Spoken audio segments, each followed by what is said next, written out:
பறவைக்கு உணவளிக்க கூடியவன் உங்களுக்கும் உணவளிப்பான். ஆனால் அந்த பறவை இறைத்து சொன்னார்கள், காலையில் வயிறு காலையாக செல்கிறது, மாலை வயிறு நிரம்ப திரும்பி வருகிறது.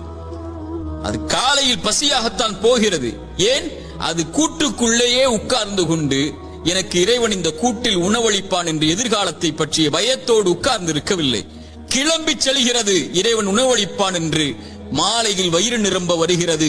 அது போல் இறைவன் மீது வைக்க வேண்டிய நம்பிக்கையை உறுதியாக, திடமாக, தெளிவாக நீங்கள் வைத்தால் என் இறைவன் என்னை ஒருபோதும் கைவிட மாட்டான் என்று இந்த பறவைக்கு உணவளிப்பதை போல் இறைவன் உங்களுக்கும் உணவளிப்பான்.